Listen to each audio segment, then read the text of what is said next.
Guys, nakakabahala itong impormasyon ng ating kaibigan. Mayroon pa siyang nakita na mga estudyante magsuicide dyan.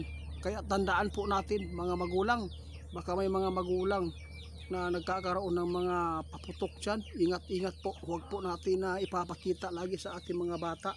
Paalala po sa lahat po na makapanood nito, nagbabala si kaibigan, mayroon pang nakikita si kaibigan na masigit pa ang pangyayari dyan sa school. Kung mahal mo man ang imong anak, mga idol, kung ikaw man ay isang magulang ngayon, tandaan po ninyo, panalaminan ninyo ang nahitabo diya sa Tacloban.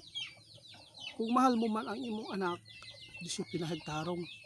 Nakita ni kaibigan kung bakit nagawa ng mga estudyanteng ito.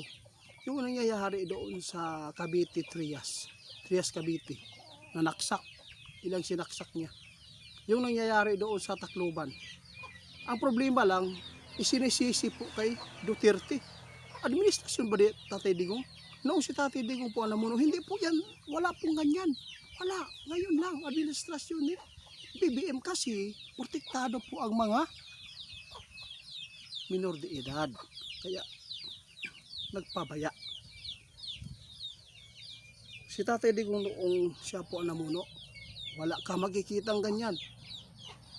Kayon, isinisisi pa ninyo. Tandaan po ninyo itong sasabihin ng ating kaibigan kung bakit nagawa po ng mga estudyanteng ito, yung mga batang ito.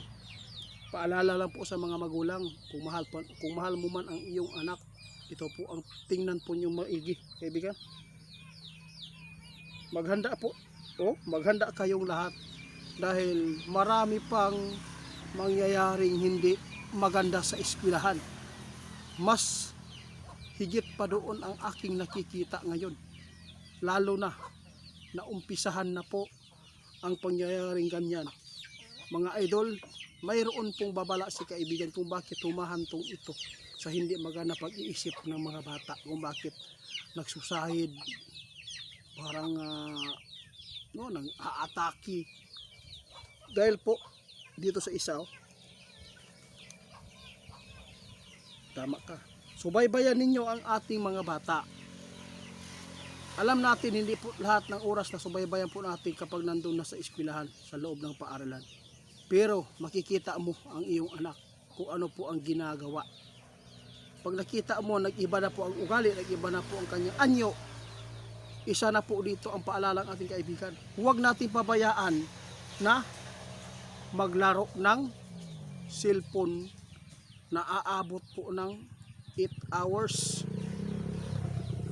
Kapag mayroon pong cellphone na ibinigay po ninyo sa inyong anak, sabi ng ating kaibigan kahapon pa to kunin po ninyo kapag matulog na. Huwag po ninyong ipadala ang cellphone mismo doon sa loob ng kwarto, sa room.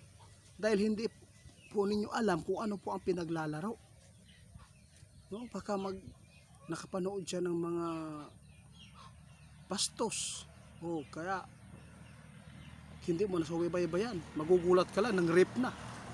Isa po ang cellphone, mga idol, ang nagbibigay trigger sa isang bata. Kaya yun po, makakagawa po ng krimen. Dahil sinasaniban na sila. Ang kanilang pag-iisip nasa laro ng online. Kapag may mga pangyayari doon sa laro nila na hindi po maganda, kapag sila po ay natatalo, naluluding ang signal, tingnan po ninyo kung ano po ang mga reaksyon nila.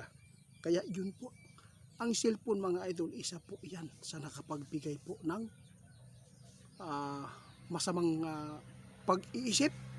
Isa po yan. Masigit pa yan sa droga. Hindi lang droga. Bantayan natin yung mga anak natin, baka po nagdodroga na. Yun po ang ibig sabihin ng ating kaibigan. Huwag po natin isisi kay Duterte. Hindi naman po si Tatay Digong nagsasabi na yun po ang gawin mo. Tama ka, kaibigan. Ito po ang sabi ng ating kaibigan. Isa lang po ang dapat nating bantayan ngayon. Kung gusto mo na hindi maligaw sa landas ang anak mo, dalhin mo lagi sa linggo, sa simbahan. Huwag mong kalimutan turuan ang mga anak sa pangalan ng Diyos. para hindi maligaw. Tapos kung magsiselfon man, tingnan po ninyo kung ilang oras pa, lalo na yung mga laro nila. Alam po niyo yung cellphone mga idol, isa po ito sa tukso ng Diablo. Isa po ang Diablo dito na sobrang happy ang Diablo dahil nakakalimot na po ang mga anak at yung mga magulang na magtuturo ng para sa Panginoon. Yun po ang totoo. Tandaan natin mga idol, ang babala ng ating kaibigan, may magsuicide pa daw ito. Mababalita na lang mga idol dahil po naupisan na yung mga bata na medyo may pagka-trigger ang utak na dahil sa larong cellphone. Hindi nyo alam, may mga barkada na gumagamit ng droga.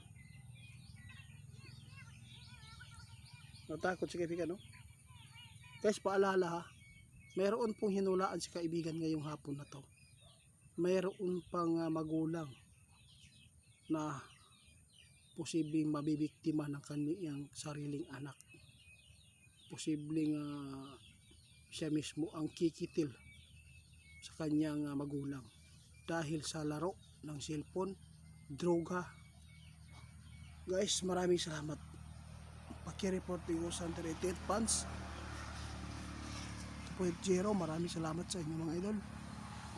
Sana magustuhan po ninyo itong ipinapaabot ng ating kaibigan para po may guide tayo lagi